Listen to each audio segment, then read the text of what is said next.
UP के शाहजहांपुर में महिला की हत्या का एक मामला सामने आया है। जब मायके वाले पहुंचे तो हत्या का राज भी खुल गया। जी हां, डकैती की सूचना पर शाहजहांपुर के एसपी पुलिस फोर्स के साथ में पहुंचे थे, जहां पर आरोपी पति को पुलिस ने अपनी गिरफ्त में ले लिया है। यूपी के शाहजहांपुर में पत्नी की हत्या करने के बाद में पुलिस को लूट की सूचना दे दी गई थी और जहां पर पुलिस भारी बल के साथ मौके पर पहुंचा, लेकिन मायके पक्ष के मौके पर पहुंचने के बाद में पति का झूठ का खुलासा हो गया। पति अपनी पत्नी पर शक करता था, इसलिए मोबाइल पर जब वो फोन पर बात करती थी तो पति उससे 5 लाख रुपए की भी मांग करता था।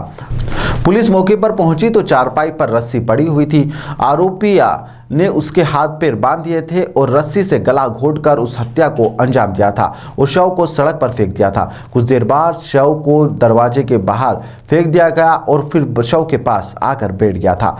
थाना कुठार क्षेत्र के मोहल्ला सरोजनी नगर निवासी बटेश्वर दयाल गुप्ता ने यहां पर 4 साल पहले 26 साल की बेटी रीना की शादी थाना रोजा क्षेत्र में करी थी, जहां पर रहने वाले उमेश गुप्ता से शादी की गई थी। रीना का 2 साल का बेटा भी है। शादी के बाद से ही लगातार पति अपनी पत्नी पर 5 लाख रुपए मायके से लाने के लिए दबाव बना रहा था और रुपये नहीं लाने पर उसके साथ आए दिन मारपीट भी करता था। मंगलवार सुबह पति ने यहां पर फोन पर पुलिस को सूचना दी कि घर में कुछ लोग डकैती डालने के लिए घुस गए हैं और पत्नी की हत्या कर दी है और उसका शव दरवाजे के बाहर फेंक दिया गया है। सूचना मिलते ही एसपी सहित भारी पुलिस बल मौके पर पहुंचा, जहां पर घर में पड़ी हुई चारपाई पर पड़ी हुई रस्सी सहित अन्य चीजें पुलिस को यहां पर संदिग्ध दिखाई दी। जिसके बाद में इस पूरे मामले में जब पति से पूछताछ की गई और ससुराल वालों ने जब पति के ऊपर आरोप लगाए तो यह पूरे मामले का खुलासा हो गया और पोस्टमार्टम रिपोर्ट के लिए शव को भेज दिया गया है। वहीं पर अब पति से पूछताछ जारी है। सर, आज थाना रौजा अंतर्गत ग्राम सिसौआ में एक महिला की डेड बॉडी मिली है, क्या प्रकरण है सर?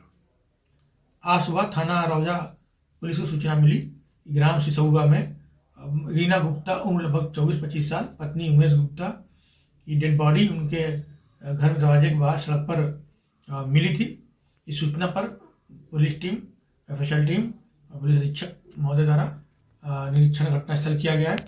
आसपास लोगों से पूछताछ की गई। मौके पर मृतका के मायके पक्ष के लोग भी आए थे। उनके द्वारा मृतका के ससुराल पक्ष पर प्रताड़ना मारपीट के आरोप लगाए गए। उन्होंने बताया कि कुछ दिन पहले समझौते के आधार पर वापस ये मृतका ससुराल में आई थी। इनके द्वारा ससुराल पक्ष द्वारा घटना कैद करने का आरोप लगाया गया है। मौके पर पूछताछ की जा रही है। घटना के संबंध में जानकारी के लिए टीमें गठित कर दी गई हैं और फील्ड द्वारा परीक्षण किया गया है पूरे घटनास्थल का। शव का पंचायत जमा करके पोस्टमार्टम की कार्रवाई कराई जाएगी। प्रकरण जो भी तय रहेगी उसके आधार पर अग्रिम कार्रवाई की जाएगी। घटना खुलासे टीमें गठित कर दी गई हैं।